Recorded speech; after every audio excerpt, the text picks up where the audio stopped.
I would tend to think that we would need to determine how many students we can have in the cafeteria at a time, maybe with some expansion of cafeteria / multi-purpose room / space to eat. With tables and benches and chairs, I'm kind of hard-headed about that. I've seen kids sitting on the floor and eating lunch, and yeah, they may choose to do it, but I'm not sure that our position should be to encourage that or to mandate that. I think there's an option there in what you're saying. That's just what, I know we're looking at everything, but that's what stood out to me when I was looking at all like the stuff in the back. And may I offer a suggestion constructively? Don't play poker. Because you're going to give away your feelings right away. I saw your feeling, your emotion. Your kids. Don't play poker. And you're a good sport. Thank you. Everyone really already asked my questions. I just wanted to say thank you. This was a lot of work. It's a lot of interesting details for us to really jump into. It's going to take time for us to analyze it Absolutely before we right. make any kind of decision. But I guess administratively, what would our next steps be? Let me respond to part of it and then let the school-based or district-based people answer. Maureen's last name is Bernard. Bernard.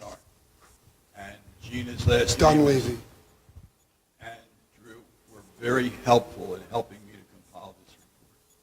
If the expectation were that I would come in and do all this by myself, I'd have a report for you by September or October of next year. But because we had such excellent cooperation, and from the, I'll begin with Tom Miziak. Tom is an example of a supervisor with the involvement of this. I'll get that yet. Be patient with me, please. With the involvement of the supervisor. This was not a one-person analysis. I believe that I led the direction. I believe that I helped them to be involved. I believe they've made a significant contribution to this. And yes, sir, I'm going to check with them on why that number didn't add up. It's probably right. And no. I'm just saying that the cooperation of the school-based people was important. Drew, Nick, next steps, as she was asking. You can talk about your business. Yeah, right. So what I've done is I've have a cohort of students that we're going to go visit some schools that have a rotating drop and a day one, day two. I want them to sort of shadow some of the students at these schools. Montgomery is one of them, West Windsor, Plainsboro, sometime in mid-January, and I'm setting up with Chatham and Hunterdon Central. So we have 2 rotating drop schedules and 2 day one, day two schedules, and take part in the unit lunch and see what that's about. Just to get more feedback and get a sense of what their feel is for what they would prefer going through the day there and those different type of schedules. So that's mid-January, those are set for. So that's one of the next steps. I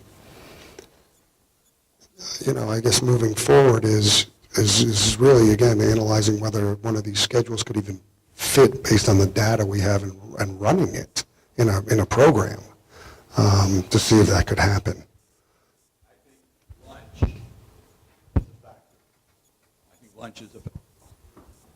I think lunch is a factor, thanks. And I think that has to be addressed. But concurrent with that, I think, do we want to continue traditional? Do we want to do day one, day two? Do we want to do rotating drop is crucial.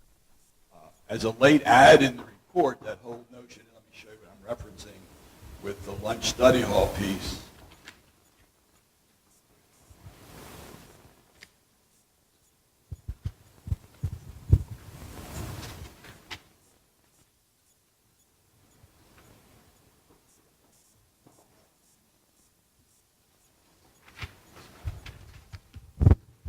Closer to it, I promise.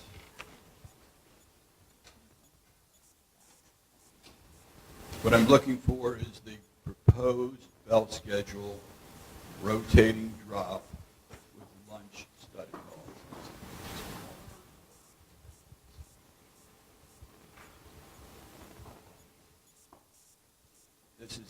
page 2. Of course, I went from one end to the other. Okay.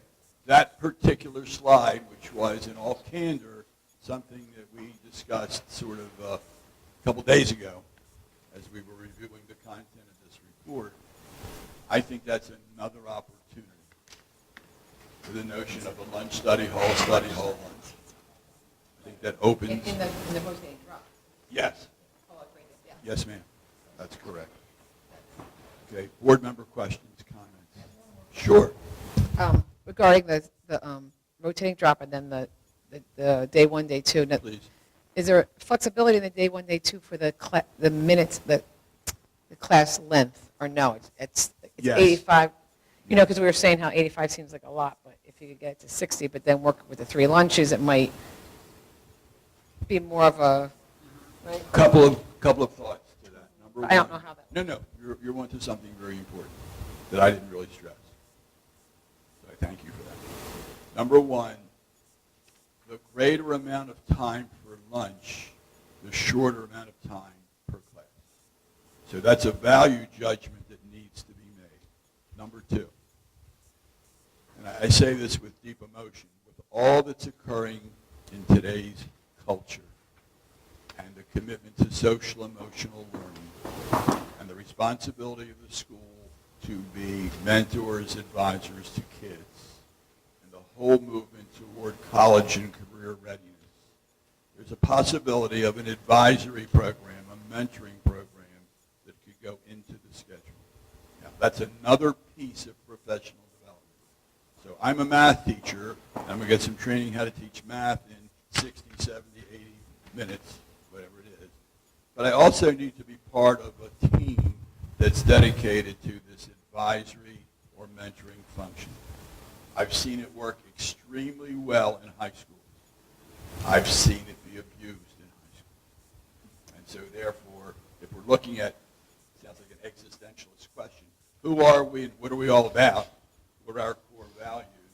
The notion of an advisory function, a mentoring function, could well be a part of that schedule for X number of minutes. And I would ask that you think about that, and yes, that would alter the length. Now, there's another piece to your question. Let me see if I can word it politely. I'm a teacher, and I've got a curriculum to cover. And there's a test at the end of the year, a state test or a departmental or a school test.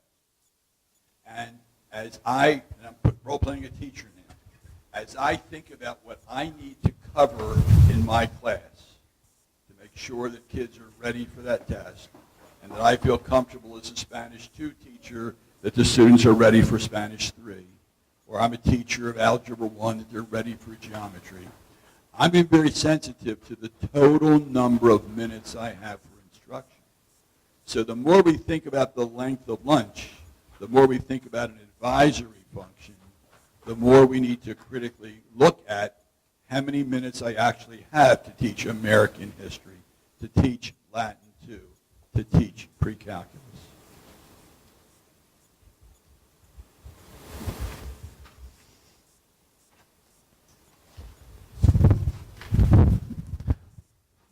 Do we have any more board member questions? So just to follow up in terms of a couple things as next steps. So as Mr. Krause pointed out, he's working on setting up these school visitations. And, in my mind, if you really start to get your head into the report, the biggest issue on the feasibility is that, room space. And probably the simplest way of thinking about it is, you're getting all your classes scheduled into 9 opportunities right now, right? You have 9 opportunities to schedule classes because you're running a 9-period day, and you're scheduling classes during all of those lunch periods, right? Now you're taking one of those periods away, right? So 1/9 of your opportunity is gone, but you still have the same number of classes that you want to schedule. So does it fit is the question, and how big a margin do you have to have? So, to Mr. Salmon's point, double checking those numbers, and also, what is the opportunity to, look at individual classes from a class size perspective. I think Elliot is accurate as far as I'm concerned, that, we're not interested in saying to kids that they can't have a certain class, and this isn't about, looking at opportunities to reduce staff.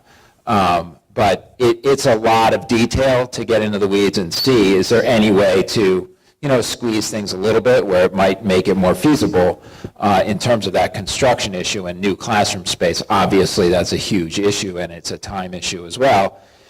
It still doesn't solve the lunch question that we've been talking about for the past few years, from the perspective that right now the cafeteria seats, Drew, like 425 kids, 437, and, we're at 1850 now. We might see that go down a little bit. Maybe we see it start going back up if we get construction in town. So, getting all the students fed in a facility that, holds 437 kids, we're doing it through 5 lunch periods now. Right, we're cycling 5 times through that cafeteria to get all the kids an opportunity to eat, and to Elliot's point, to actually also have a place to sit and eat is kind of nice.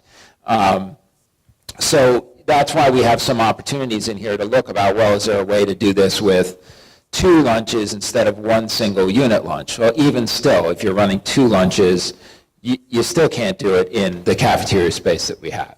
If you had 3, again, you're talking about 600 plus kids in a space for 425, and now they're going to be spilling out into the cafeterias and, fire code issues, and we don't want to deal with that. So I don't think we can avoid dealing with this cafeteria space problem. We might be able to wrangle and figure out a way to do a little bit better with the classroom counts, but, nonetheless, you're still putting teachers in difficult positions, and, having been there, taught in 80-plus minute periods myself, if you've got to do that with a lot of running around, if you're in 4 different classrooms, you don't have a home, so just because it somehow fits doesn't mean it works really well. And the last piece with regard to all these study halls, and something that I think we really need to think a lot about, is with regard to option 2, if we have more than half of the kids getting a study hall via option 2, the amount of work that it's taking to deal with that, schedule that, put study hall advisors on that, try to have accountability for that, why don't we just give every kid a study hall and make sure they have it? Because it might just be a lot more efficient overall, and everybody gets a study hall, and that helps all of the kids. But that also means looking at, are we pulling kids out of study hall and putting them in class for other things? They're not really getting a study hall if we schedule them for study hall, and then they use that study hall to go to 4 different labs. So I think that merits some consideration, and when we're looking at the master schedule overall, I think some thought should be put into that to try to make things a little easier to get the job done, because part of what we're talking about is, that overall social, emotional environment, the culture in the school, the stress level on the kids, and there are constraints that you can choose to place on the schedule itself that just help the ball bearings to roll together a lot more nicely. And every time, you add little grains of sand in there, it gets bumpier and bumpier and bumpier, and right now we got a lot of sand. Rolling around with those ball bearings, making it really bumpy and really hard to schedule, and it's just, I think we can do better. And we may be able to make some improvements, without changing the master schedule. We've talked a lot about that, and we're working on doing some of those things too. But this is obviously a whole new shift, and the work that needs to go now is to kind of revisit some of the details, take another look at some schools, and think about, if we can really build a better mousetrap, and what it would cost to do that from a facility perspective. And realistically, I wouldn't put this at 1920 or 2021. I'd be looking at the following year. But it's just my perspective on the time for building. So.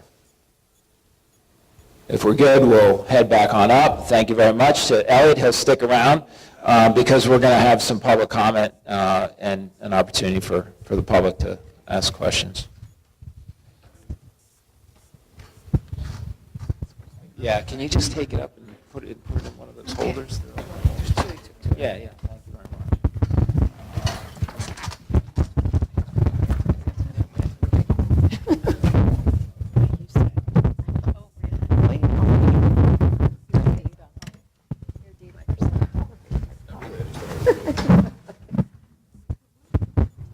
Up here. Wait, is someone sitting here? No. Oh, but the mic was here, right? Yeah. Okay.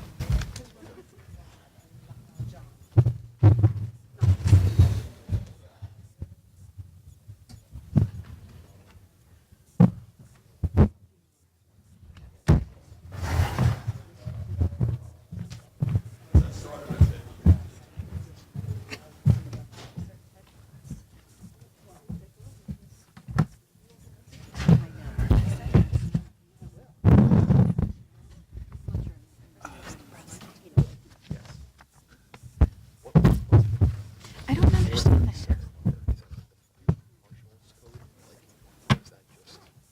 What do you say that's 37 in Ridge cafeteria? 425, it is. Yes, yeah. yes, that's. Every room has to have a capacity. Yep.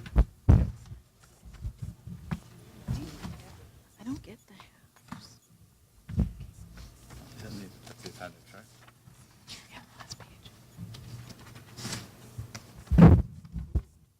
Sorry, right, yeah. Yeah, turn the blue projector light out. Thank you. Yeah. So at this point, we're going to have public comment. So if you have a comment or question, you can come up and you can speak first and then sign in on the clipboard afterwards. Just tell us your name and address when you come up to the microphone, please.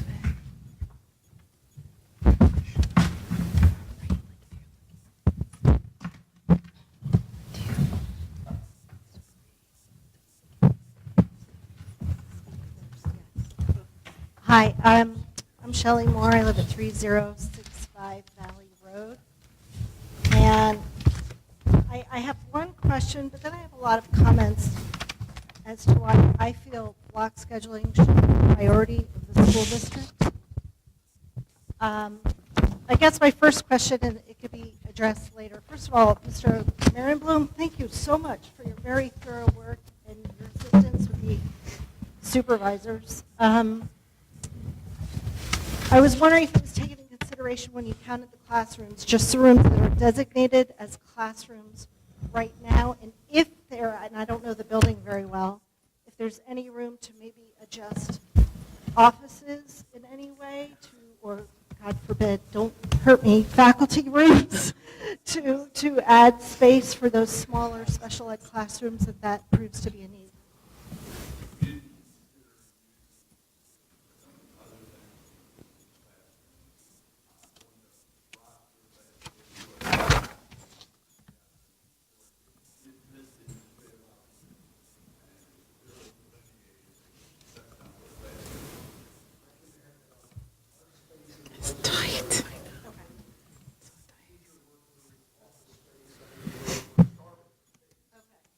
I wasn't sure. Just a little bit of background about me before I begin. I teach in a district that is on a day 1, day 2 schedule that is very comparable to Ridge. I'm looking through a lot of these comments, and it's almost so interesting to me because we had so many of the same concerns and questions when we moved to block scheduling. But what's not on here is the cultural shift and the magic that happens when teachers go through a trying moment together. And what begins to happen with all of these, what seem as problems and concerns about time and how do we do this and it's not going to fit. We rewrote curriculum in a way that is so creative and professional and pedagogically sound that never would have happened if we were teaching in a 42-minute period. What it allowed us to do is communicate. And as we went through block scheduling, it also gave us more time as colleagues to communicate about our courses. And then parity began to happen. There wasn't experiences where one student would have one experience with a teacher, and even if it was the same class, it was a different experience because it was a different teacher. Everything became even keel. And in due time, what began to happen was that students just were happier. We did lengthy surveys that addressed many issues, and we noticed, number one thing, is students did want to take option 2. We actually have gotten rid of it since then. Because so many of the reasons why they chose option 2 was because I need a break during the day. Because while the word traditional schedule is used, we started referring to it as industrial schedule, designed for an industrial education and pedagogical system that doesn't exist anymore. And if we truly want to prepare our kids for the real world, we will not give them 8 different bosses with 8 different expectations every 42 minutes. Preparing them for the real world allows them time to work together, to communicate, to learn how to go through a 85-minute class while establishing a different type of learning process and really getting their hands in. And teachers become better teachers. I know there are concerns, and they're legitimate, and it's fearful, but the beauty of what evolves is just amazing. We have seen drug incidences go down. Self-harm has decreased tremendously, while at the same time, we're looking at improved SAT scores significantly. You know, we do very well. We look at improved teacher turnover.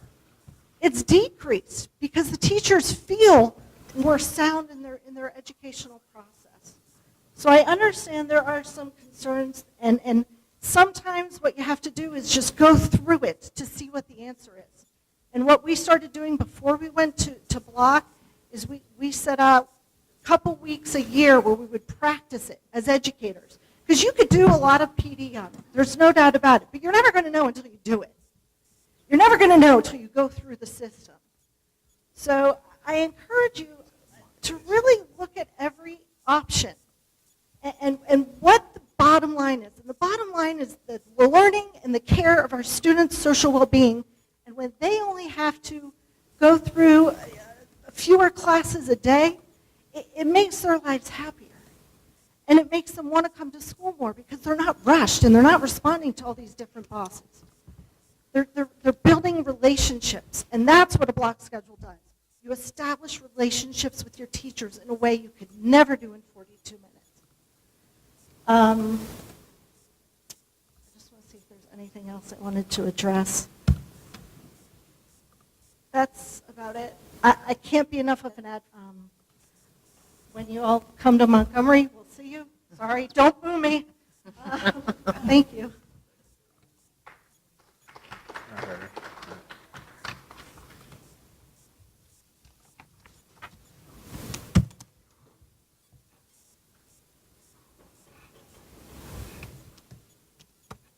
Is there anyone else for public comment?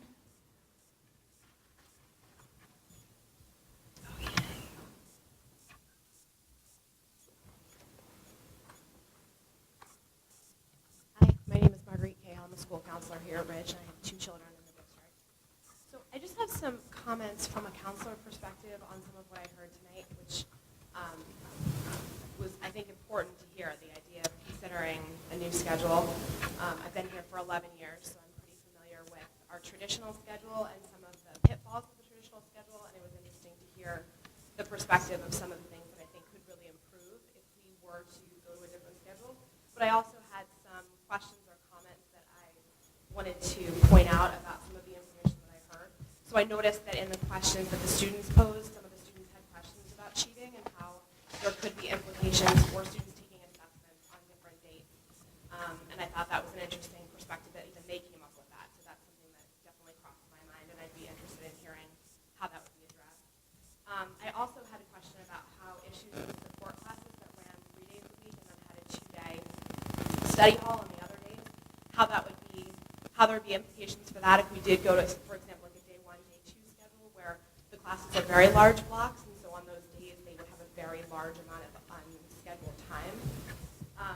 I assume that that would have to be adjusted as a result. I also wondered about students with extended time and what the implications of that would be if there are only a certain amount of time allotted within a larger period of time. So the idea would be, are they going to miss other instruction if they're required then to sit for more time in terms of taking assessments. I noticed that one of the students, or maybe even a teacher, had asked about VOTEC and how this would impact a student who goes to VOTEC and therefore, leaves at a particular time of the day. Already when we have early dismissals, that, they are impacted by that because their schedules don't line up the same way. I wondered if for schools that have this type of a scheduling system, do they find that students have more difficulty managing homework or workload when they're not meeting in their classes every day, and perhaps they have more things to do or they have to time manage because it will be over a particular period of time? And then implications if we are to expand the cafeteria in terms of students who are on free and reduced lunch, and how would they have time, therefore, to make sure that we were able to get those students fed, and where would we do that if they were in alternate settings, for example, on a second floor or a third floor? In terms of teachers, time for PLC or common planning time, and how would that fit in? I saw the common lunch period idea, but then where would that time come from? And then the idea that counselors attempt to meet with students during lunch in order to avoid conflicts or taking students out of courses, and how would we account for that if all of the students have the same lunch period? How would we be able to serve the same population of students when they're all in the same lunch period? But I do think that it allows students to have some potential increased chances for social exposure, since they all would have the same lunch, the ability to, not have that stressor of, do my friends have the same lunch as me, that would be, less stressful for students if they all had the opportunity to get together at the same time. Thank you.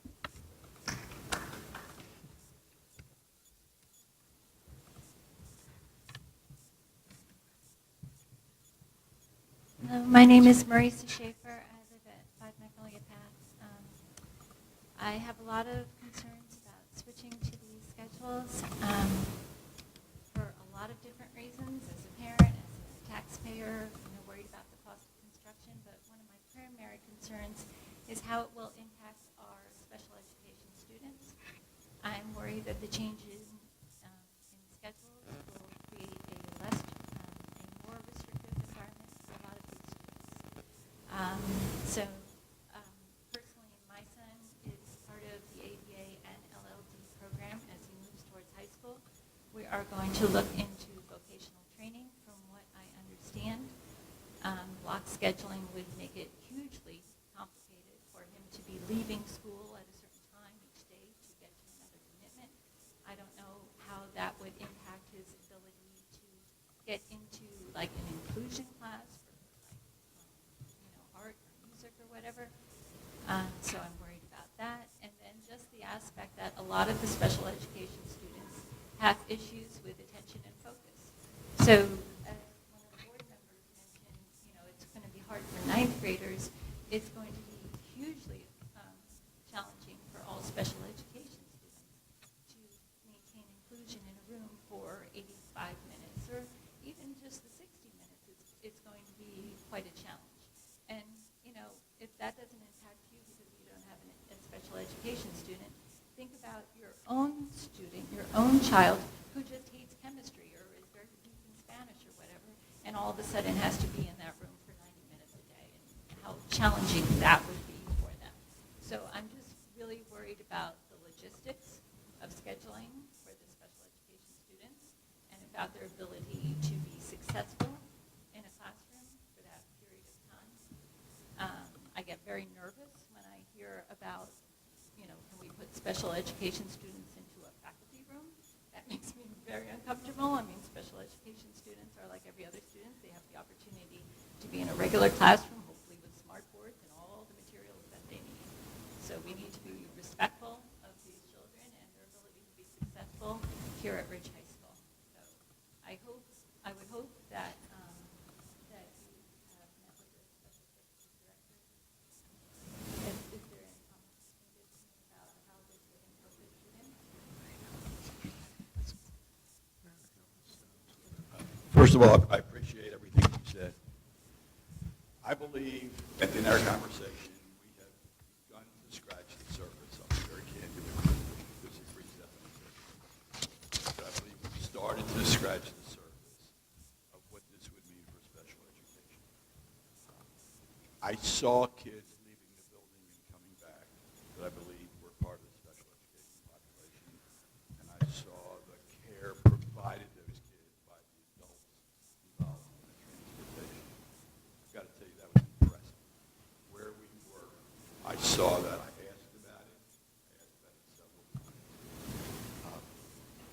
I probably am as strong as anybody for the least restrictive environment. You know what that is? It means that we have not denied a special education student any opportunity that would be given to any other student in the building. I think the number of minutes is significant and will drive our professional development if I'm involved in that process, where I would just suggest that the district pick that ball up, and I know that they will. I think how we approach a 3-day, 2-day study hall thing is a very serious question. I think we need to look at what are we doing in each of the programs, be it inclusion, be it resource room, be it ABA, did I say that right? I think there are many, many questions to be answered from a professional development perspective. I'm going to be candid. There was a time when I thought I was nearing the completion of the report, and I invited Stephanie to come in and give us some more information because I felt that I had not learned as much as I could about special education. So I can only tell you that every question you asked, and who is the person who spoke before you? Is that person still here?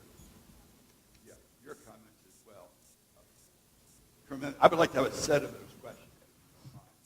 I know you read from somebody. Whatever else on that list, I don't care about. But I do care about those questions. Okay? If you would kind enough to send them to me, I'd love to hear them. These are just the realities of training teachers to work. And who spoke about the culture was the lady from London. There will be a different culture. And that culture will be as inclusive as any culture can be. Because whether it's because we're not going to have that cafeteria ready tomorrow, I'm being sarcastic. Okay? But time is needed to get ready for the change. And the special education issues that you raised, that you raised, they're a key part of what has to be discussed. This is not, today we're here, tomorrow we're there. And this is something that will evolve. And I can only tell you, 5 days in the building, I had a pretty strong appreciation for the sensitivity to how things evolve, what transition really means. And some of it came from what the kids did. And some of it came from what the teachers said. But it's coming from what those who have spoken have said also. Thank you.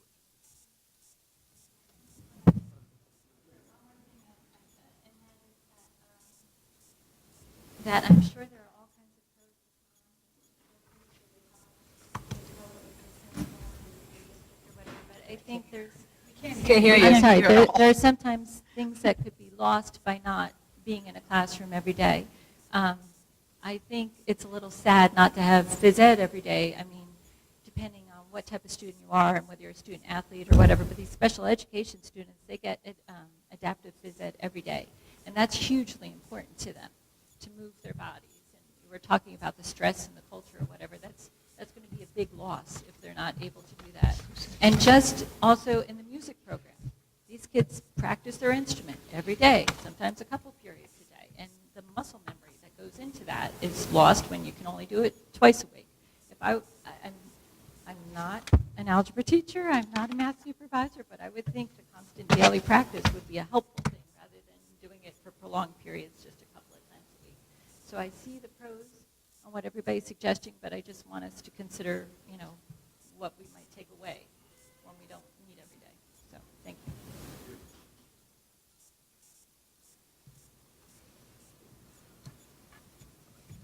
I'm still public for one more month. My question is really because I have the resource. Sorry, Suzanne Schaefer, Don Drop. You had mentioned that there are no studies or information that has been developed or analyzing the difference in the schedules. So our traditional schedule, I think we haven't spent a lot of time tonight talking about or thinking about what brought us to this point with saying that we want to consider an alternate schedule and the downside of what we've got currently. But I'm fascinating that there is no current research on the different types of schedules and the benefits to students. Is that really true? What I was saying was there's no research that allows. What's that? Studied.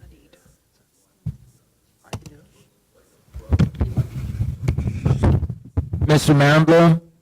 Maribloom, I think what we need to do in order to facilitate this conversation is to let folks make their comments and then you can respond kind of universally at the end. Otherwise, we won't have enough time for everybody to make comments. And secondly, it's just really hard to hear when you're facing the audience. So I appreciate that.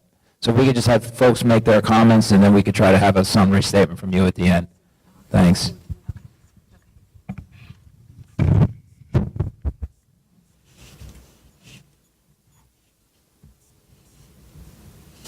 Hi, my name is Jane Conklin. I live on 110 Spencer Road. I don't have anything planned because I wasn't sure I would make it here tonight because this was also the night of the orchestra concert. So there are probably a lot of parents and children from the orchestra who may have been able to attend had the concert not been tonight as well. I agree with everything that was said for the special ed department. That's something that I have some knowledge of as well, and I think there would be some very difficult things to navigate around for that. But I also wanted to speak on behalf of the music department. I know that right now, a lot of kids will go into the band room or the orchestra room and have lessons during their various lunches. And that would not really work if everybody had lunch at the same time. And when I saw this orchestra concert tonight, there are a lot of kids who take orchestra. There are also a lot of kids who are taking other things, so they can't necessarily take orchestra, but they can still learn their instrument because they can come in at lunch and they can come do what they need to do so that they can perform with the whole group.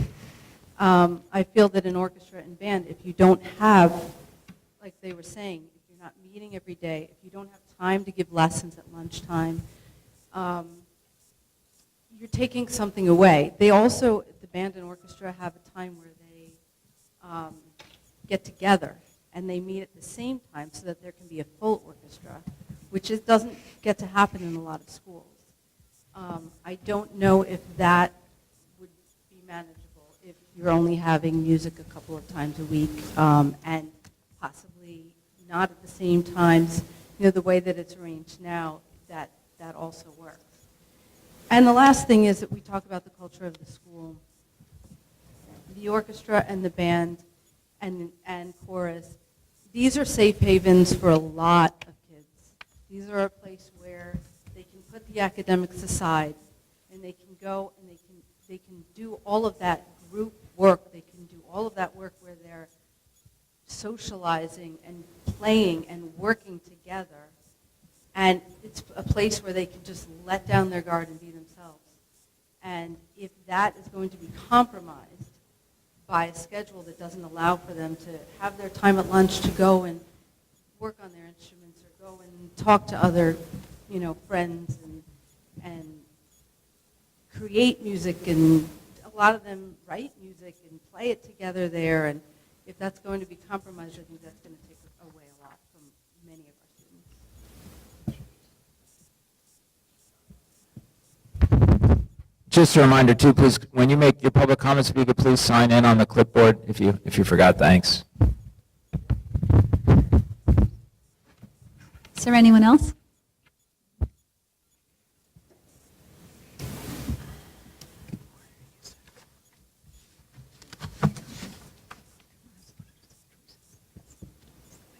Hello. I wanted to also echo this mom's disappointment that this evening a lot of the orchestra and band parents couldn't be there. Actually, to be exact, 140 students were up on stage tonight. The parents were not able to come, especially in unique positions where they were seniors, where it's the last winter concert they didn't want to meet. Taking a look, I'm in the unique position where my older daughter did have block scheduling where she went to high school, so I've done both. I've done the block scheduling with my oldest, and the next two I have done the 9-period day. There are pros and cons to both, but they both got to the same end line. They both got to the same place. And one thing that's different from the block scheduling that you guys have, none of them were 60-minute periods. Some days were actually 40-minute periods where every class that whole day was 40 minutes. Some classes, some days, 50 minutes to accommodate for the labs. 15-minute break was working every day, and at the end of the week there was a 45-minute period for clubs and activities to exercise their leadership skills. A totally different model, more looking towards, they realized 60 minutes for the attention span. So it's great on paper to increase the class time,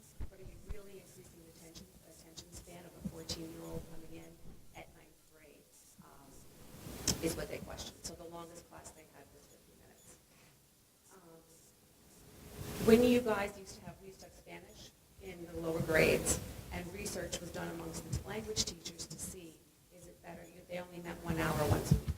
And the research at the time showed that to learn something like language, in their particular case, you need to do a little bit every day. And that was the model that my older daughter school had. So I don't see now how you're going to switch away from that, having that little bit of learning every day. If you have math every day, so I see math and your languages and your sciences being neglected by not having that every day. What I did see with the block scheduling with the older one, if there was any homework trouble, say on a Monday night, and they didn't have the class on Tuesday to see the teacher and to be face-to-face, the frustration that happened in 2 nights were wasted because they didn't see that teacher again until Wednesday or whatever day that might be.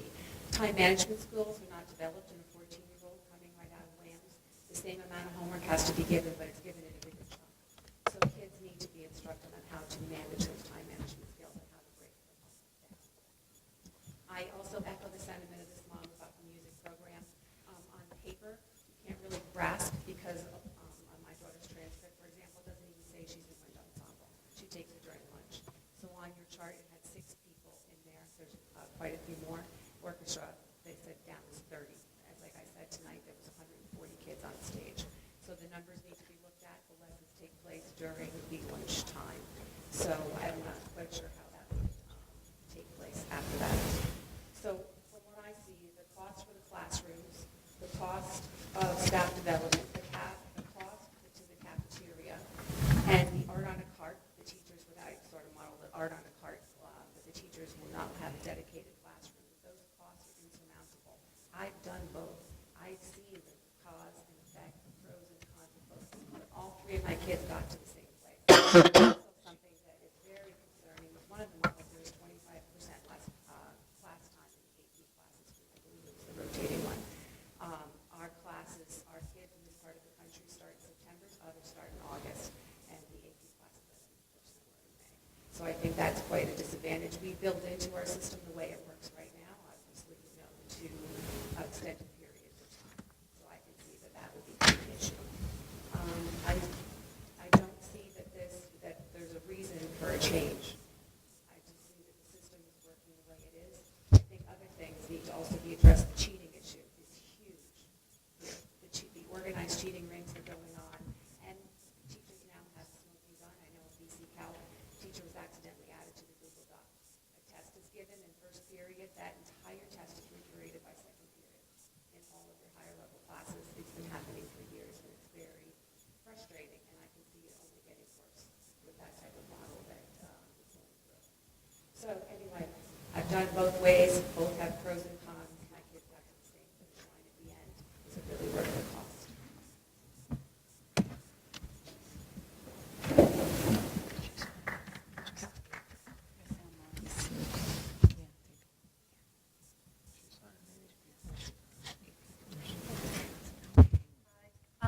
My name is Jen. I'm a student. I just graduated from Ridge last year. I have 2 younger sisters coming up. I have one in 10th grade and one in 6th grade. I have a couple of concerns in going through Ridge and knowing how things work and having friends there still now and talking to my peers and everything.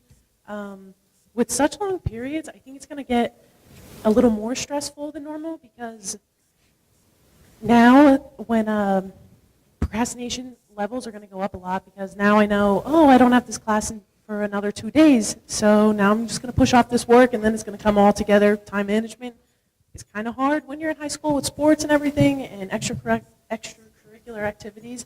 Another concern I have is also with the like classes like orchestra and even languages. Repetition is crucial for those things. The muscle memory skills, the languages, practicing every day is very crucial.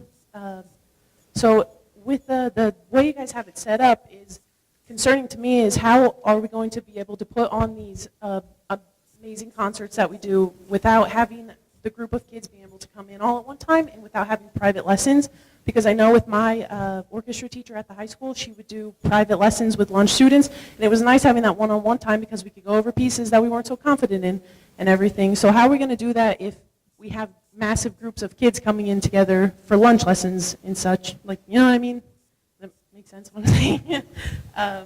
So that's concerning. And then also another concern I have is, what if the teacher misses a day of school or something? Because life does happen and people are absent as well as students, sick days, other things.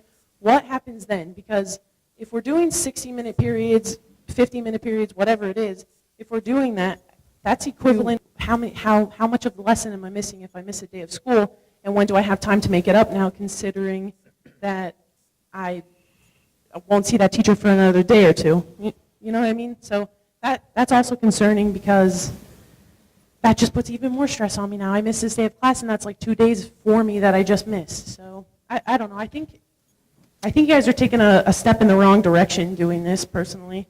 Right now we have a lot of good things going for us at the school. We have the high test scores and everything, and I'm just worried about the retention rates as well. You load up on these classes, so you go for 60, 80 minutes. You're dropping all this information on me. Bye, I'm not going to see you for another day. When am I practicing these skills? I'm only doing it twice a week now for 80 minutes. I just have a feeling things aren't going to stick. Even personally experience that, like math, languages, everything, orchestra, band, whatever it is. It's going to be harder for students to,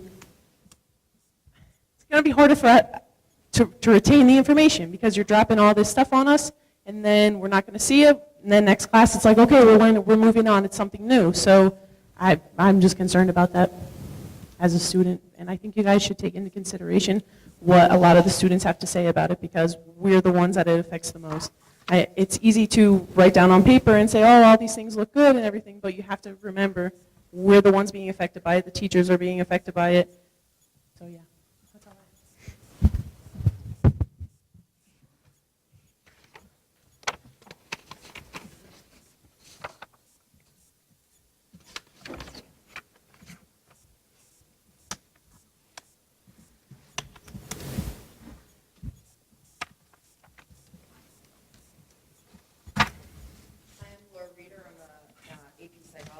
At Ridge, and I have a son at Cedar Hill. I'm undecided about the question. I'm super curious and eager to hear all of the stories about some of our comparable districts. We are creatures of habit, but we are also resilient and adaptable, and so I'm excited to hear some of the options. But there are two kind of issues that, questions that I don't feel were addressed, or at least we didn't have the opportunity to address in the teacher meeting that we had. One is regarding the current test policy and how going to one of these alternative schedules will require teachers to give tests on more than one day. And that's, of course, just talking about standard testing, not including makeup testing, which often spans up to a week. And so with the current board policy regarding passing, outside of debriefing tests with your students, but allowing them to take them home, will we be revisiting this current testing policy? Because creating authentic, valid, reliable tests is one of the most difficult parts of this job. And when students have the opportunity to take them home forever, share them and whatnot, it invalidates the test within 1 year. So I would strongly encourage that policy be readdressed. And then additionally, we are saying that the biggest barriers right now is the cafeteria and 10 classrooms, but I would argue that it's not merely that. If we move to this kind of schedule where we will now inherently have more floating teachers, now we're also talking about we need more collaborative space. We are currently maxed out. I can tell you right now, I can barely eat my lunch and look at a paper in one of the few common areas that we have, just because the sheer size is so small and there are so many teachers who are forced out of their rooms because other classes are there. And so if we're talking about, we need 10 classrooms, I would argue, okay, we may need 10 classrooms, but we also need more teacher workrooms. I'll tell you right now, the cafeteria would not be the ideal place for that to happen. Thank you.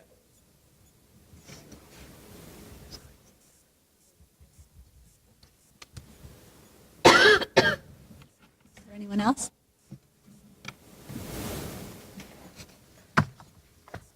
Okay. Okay, so if there's no one else, we'll close public comment at this point. I guess we'll allow Elliot to, if he wants to respond to any of the questions. I'm trying to keep track which were questions, and the board is going to have a discussion. So how do you think we should do this? Do you have any questions written down that we need to answer? I mean, we got a lot of input there. It was mostly input about the questions. Studies. The study, Suzanne. Yeah, the question about whether there are studies comparing the different types of, you already kind of answered, but we couldn't hear you when you answered that one. The point that I was making is that there's no definitive research, to my knowledge, that says which schedule is best. And as one of the speakers said, and I agree, her kids got to the same place in a number of different ways, and I think that's an important consideration. The studies that I've referenced from Marzano and Hattie are looking at the pedagogy involved so the teachers are adequately prepared for that. I just want to add that I thought the statements about special ed, as I said earlier, were extremely relevant. In addition to that, I would say there are a number of extremely practical points that need to be considered. For example, and not limited to this example, is the implications of science labs and how they would be achieved in terms of the total distribution of staff. Now, that sounds like a technical answer, but what I'm really saying is that there are numerous decisions that are extremely important that need to be made before embarking upon either of the two schedules. My position is, as I said, there is merit to each of those. I think there's an overriding issue in terms of classrooms. To clarify one point, additional classrooms would reduce the number of teachers who are floating. It may not totally eliminate that. I don't know of any high school where every teacher has his or her classroom all 8 or 9 periods of the day. I think the recommendation of 5 to 10 additional rooms, whether they're restricted or unrestricted, is saying, as I say simply, and that wouldn't be fair, is saying that we would have enough rooms and would reduce the number of teachers who are in multiple classrooms, as was stated. Other than that, I would simply say that I appreciate the questions that were asked, and I feel that it behooves leadership of the district. I'm saying this in the third person. I'm not comfortable speaking in the third person. But it behooves a careful study of these points. Each of these is important. Each of these is relevant to students and the needs of the students. But I just need to say one of the pieces that hit me the hardest in a positive way was what this means for the culture of the school. And yes, band and chorus and orchestra are critically important to that culture, but I think there's a bigger umbrella of what the culture includes or embraces. And the speaker who addressed the change in the culture of the school by going to a schedule other than the industrial model or the traditional day, I kind of enjoyed that. I never heard that before. But you learn something new every day, so that's my new learning for the day, one of my new learnings for the day. I just think that we need to recognize that the culture is good. It can be better. Kids are learning. There are other ways of accomplishing that. I don't want to take anything away. Nick made it real clear that identify for me what the sacrifices would be. And my approach is let's minimize, if not eliminate those. But there will be some things like the implications of what happens during the lunch period. I think that's a piece that needs to be studied. Thank you. Okay, so at this point, the board can have a discussion. I don't know who wants to start.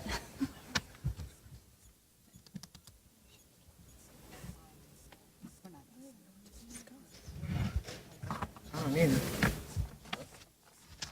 I don't even know what to discuss because we just ask questions. We have to look at it. Right. Okay, Mrs. Gray was just saying that we should clarify that when some of the speakers came up to ask their questions or make their comments, they were talking about only seeing teachers like twice in a week. So I think one of the appeals of the rotating job schedule versus the AB schedule was that you do see them almost every day, 3 out of 4 days. And the way it cycles through, some weeks you would only miss a class once, every once in a while you'd miss that class twice.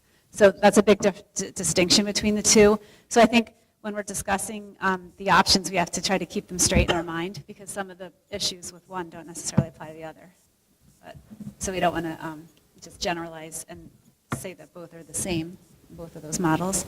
I'll just say personally, like this was really a lot of, I mean, we've been talking about this for a long time, those of us who have been on the board for a long time, and so we've thought of many of these issues and heard about many of these concerns, but there were a whole lot of new ones that came up tonight, which just shows how complicated the whole thing is and why we want to be so careful, when we're considering it, and why we can't just like rush into something. I think hearing from people who have experienced it, and the story about a school that changed, to that model and how it changed the culture is very interesting, because when we went to visit some schools a number of years ago when we first started talking about it, I think Bev and I got to go. We went to Watching Hills in Livingston, and in Livingston we talked to a lot of teachers and they had surveys from before and after, and a lot of the people were very concerned before and very negative, and they had the after surveys, and you saw the same kind of change, in the culture and the attitudes towards it. The feedback afterwards was pretty overwhelmingly positive, with a few exceptions.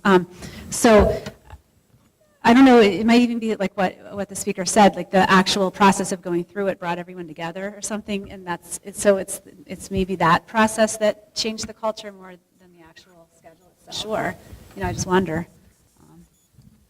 To link this all back to, we had these 3 strategic meetings this year, and one point that came up at every single one from multiple groups when they were presenting was the concern for kids' well-being emotionally and mentally, and the stress that they're under at school, and what are steps that we can do to alleviate the stress, to change the culture, to address some of these issues. And I'm not saying that we need to do this in order to do that, but I am saying that in light of all of that, it behooves us to continue to look into this, to get more information, because if that is what we determine is our priority, whether it's rotating drop or the block scheduling or leaving things alone and changing some other things within the system itself to address that priority, I think that that's the direction we need to go, and we're not going to know until those visits to the other schools happen, until kids go and can give us feedback, until teachers can go and give us. I think we have to get a lot more information, but we need to keep in mind what is the driving force behind why are we doing this.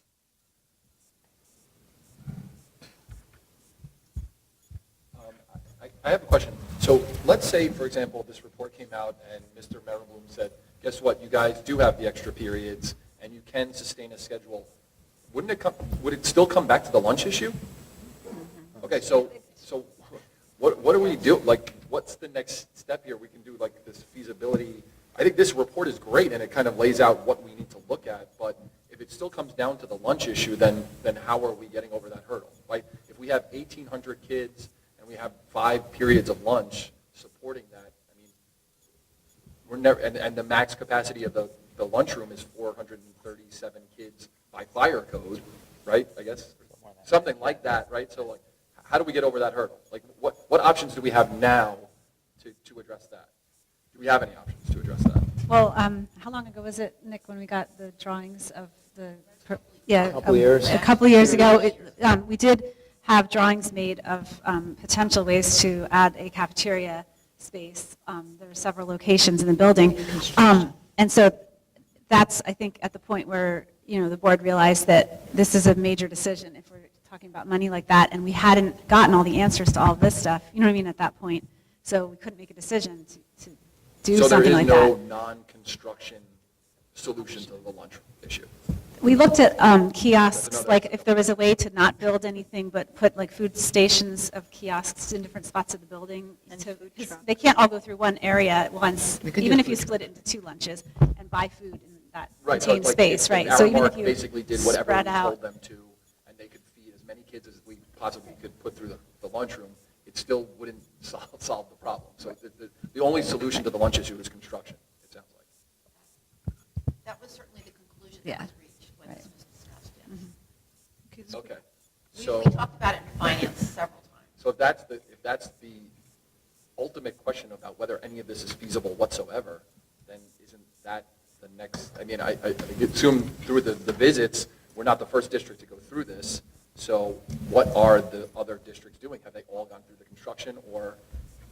Just different. Some of them have multiple Right. cafeterias. Some of them have let their kids off campus because there's enough places to eat right there.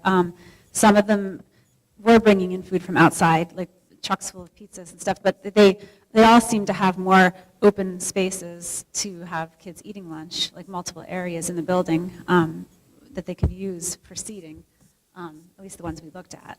So that still comes back to that the only solution is construction for us. It sounds like that. That was, yeah, as I said, that was the conclusion that was reached for our specific building that we have with the cafeteria, which was not, I believe, was not upgraded when additions were built. Right. And enrollment increased.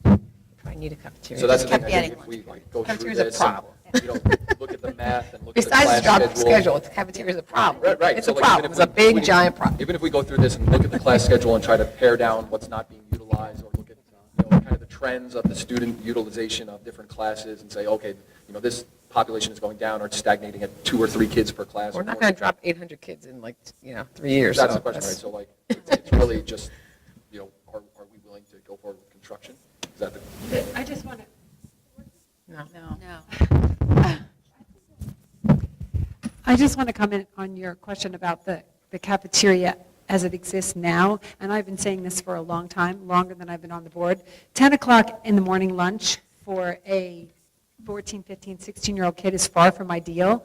When the cafeteria, and there's a couple people in the audience who probably know more than I do about this, when it was built originally, this building had, when I moved here 21 years ago, there were 800 kids in Ridge High School. That's what the cafeteria was built for. It wasn't built for almost 1,900 kids. It never was meant to be used that way. So to avoid expenditure over many, many years, which is what we've done or managed to do, we've had 5 lunch periods for at least I'm on my 13th of 14 years that I'll have kids in this building. The whole time we've had 5 lunch periods. It's too long. It's almost like it's overdue expenditures because we've made a generation of kids sit through 10 a.m. lunch or wait till 1:30 in the afternoon to eat lunch. If you got up at 6 o'clock in the morning, got on the bus at 6:45, rode to school, and didn't get to have lunch until 1 o'clock, 1:30 in the afternoon, you'd be starving, especially big men like you. And I have a 6'2", 220-pound son, and it didn't work very well. So it's definitely more than just about the rotating drop. The cafeteria is something that hasn't been addressed for a very long time. So I guess, and I don't want to set this process back because it sounds like you've been talking about this for a long time. And I think the report actually crystallizes a lot of the issues that will get seen. But the biggest, most glaring hurdle is the cafeteria, right? So then maybe that's the next step. I just think that you're not just going to build a $4 or $5 million facility unless you know you want to implement the schedule. So I think you've got to know that you want to do it before you commit to building a $4 or $5 million facility. So I would say it's not like the board, in my opinion, I wouldn't say, let's decide at the next board meeting, let's have a vote on whether or not we're building a cafeteria. You need to know, do we really want to do this schedule, and is it worth, if we do, is it then worth building a $4 or $5 million facility? We definitely talked a lot about scenarios involving food delivery, kiosks in different parts of the building, the all fall down lunch, right? Yeah. So I mean, but when we first started looking at it, we exhausted every option. There are schools out there that actually have something they call an all fall down lunch, where when it's lunchtime, the kids bring their lunches and they literally sit in the hallways or outside on the bleachers wherever they can. We investigated it. It was a fire pit issue. It's not even an option for us, but we looked at every conceivable option of feeding the students. because we didn't want to create a situation where the quality of the experience went from, A to Z, and you had an all fall down or a chaotic thing and just junk everywhere in the hallways with soda machines or whatever cluttering up your hallway space and trying to roll out like warmers and everything else and making for this chaotic experience. So to try to have a reasonably quality experience, that's why it really came down to having a better food production facility on site for the kids. It's not to say that, you could tell all the kids you have to brown bag it and you're going to sit and eat in your classroom every day. But from the culture of where we are now to just telling the kids brown bag it every day is just not really where we felt like we needed to be, wanted to be. And so that's where it came down to, your point of like really needing to have a better food production facility and hopefully also some better seating options for the kids. Because that's a big challenge too, just being able to provide all the food to try to have a decent experience for them and at least make it kind of an opportunity to sit at a table with a chair and eat. You choose to sit on the floor. To Mr. Merenblum's point, I guess that's one thing, but to at least be able to try to provide an option where you have a decent place to sit and eat is kind of where we ended up. My last question was just, did you want to talk about the lunch thing? My last question was just, there was a comment about with rotating drop, AP science classes lose 25% of instructional time. Do you know, anybody know where that came from or how that was kind of calculated? So if you think about it right now, AP science classes meet 2 extra times a week. So all of the regular math, English, social studies, 5 classes a week. If you're taking an AP science class, you have 2 more classes. So you literally have 40% more time per week for an AP science class. 40% more time. So if you take it during study halls, so you basically have to schedule 2 periods to take an AP science class, right, in order to have that extra time. So, maintaining 40% extra time for science, for an AP science class, is next to impossible to do in switching to other types of schedules. So the question becomes, well, how much do you lose? How much, if you've got this extra time now, do you get to keep all that extra time going AP science? It'd be very difficult to do that. Maybe provide some extra time compared to math or social studies, but 40% is almost an impossible standard to maintain in changing the schedule, from my view. So you're not losing 25%. You're losing 25. You're losing percentage of the 40%.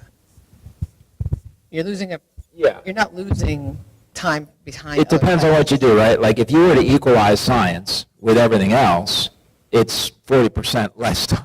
Because they're 40% above now. They're meeting 7 times a week for an AP science class. So if you move them down, you're having the same amount of time as everybody else. Because let's say you went to an A-B schedule and all the classes were 85 minutes, and you said, all the classes are 85 minutes. Do a lab whenever you want. You don't need an extra period because every period is 85 minutes. Then you would be accurate to say, wow, there was a really huge loss of time for AP science classes because now they just got moved down to what everybody else is getting, compared to having this extra 40% time. It just depends on how much it went down, yeah. I mean, there's a lot of options with labs of how to handle it that we've seen at other schools in terms of what you could do, whether they're at lunch or whether you schedule them in, even into a period like you do now and have study hall on the opposite days. So I don't think there's no specific answer to that question because we haven't made any decisions about how to handle it, right? I just want to say that obviously we're not going to make everybody happy. It's just not going to happen. It's obvious from the comments and I want to say that I really don't feel like going to a schedule like this I almost feel like we're not out to hurt anyone, especially like our special ed students, and we have a great special ed team that I feel like would be able to work a schedule that would work for all the kids. We're not looking to leave kids behind or leave groups out. But it's for the overall good of everybody. And if it works for the overall good of everybody, then we have to make it work for everybody. So not everyone's going to be happy, and that's just the way it is. I mean, it stinks, but that's just the way it is. I'm not happy about everything all the time either. It's life, and it stinks. But I feel like if we can find something that works for most everyone, then we can make it work for everybody. And everyone, sometimes everyone has to sacrifice a little something to get something better for everyone. So if we look at it that way, then we don't look at like we're like fighting each other. I want this, I want that. I'm losing this, you're losing that. Well, yeah, everyone's going to lose a little something, or everyone's going to gain a little something. It's just the way it is. So, if we look at it with that attitude, it's better. And when I heard from the woman from Montgomery about like how it changed the culture, it's scary. Change is scary. Who likes change? Nobody. Stinks sometimes. But if you hear enough that it's changed for the good, and I feel like we can't just sit around and just talk about it all the time. You make it crazy. You go insane. So I don't know. Either we do it or we don't do it. I don't know. But it seems to me that the more I've heard that it's I've heard more positive than negative. That it doesn't hurt us. And I have to go back to the cafeteria. Obviously, that's the elephant in the room, right? The cafeteria stinks, as it is right now. If we kept the 9, but also I don't know. Is there a cheaper way to build a cafeteria? I don't know. Is there a less expensive option to adding a food space in our school? I don't know. I know we've looked into it every which way. I think, as far as you guys said, but I just don't want it to be like I'm losing mine. It has to be more. Everyone has to kind of be willing to do something that's going to be good for most of our kids, and then I think it would be good for all the kids.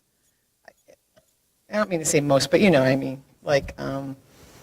Something, if the culture was going to change that way, if it was going to be better for everyone, I think it's worth taking the risk, the chance. And Burridge Township is just a risk-averse place. No much riskier, and that's just the way it is. To Jen's point, the reason why we started looking at this, and we're talking about 6 years, 2014 we started looking at, is because we heard such good things and so many benefits. I think the logical next step, because we got such great feedback to make things we hadn't thought of before, things that were emphasized. I was particularly concerned that the teachers who are not teaching the class need a place to go, right, which isn't something that was high on the radar before, but clearly it's going to need to be. I think a logical next step is to get our students and some staff members out there, because I think having feet in the field observing it, they're going to come up with really good observations, both positive and negative, concerns, issues to work through, and that's going to give us a better feel of whether or not we need to move forward with this. That's what makes sense. I want to echo both Bev and Jen. And I want to say something about some of the concerns that were mentioned that I have deep concerns about. Ms. Reeder spoke about the assessments and cheating in particular, which is, we know, a huge and rampant problem at Ridge High School. I'm very intrigued to know, we have someone here in the room who Montgomery's very comparable to us, and they're doing something there, because I'm sure they're not just letting cheating go on, and I'm sure they're managing to find counselor appointments, and I'm not saying there's any perfect answer. I know there isn't, but we have horrendous cheating right now, like appallingly sickening cheating going on right now. So we have a problem either way. We have a problem with the schedule we have now, or if we change to another schedule. So to Bev's point, let's get out there and find out what people are doing. Let's find out how they're handling these questions that we have, and figure out if we can make the physical space work. What are we going to do about all these very real concerns that people have with the day-to-day operations of educating our children?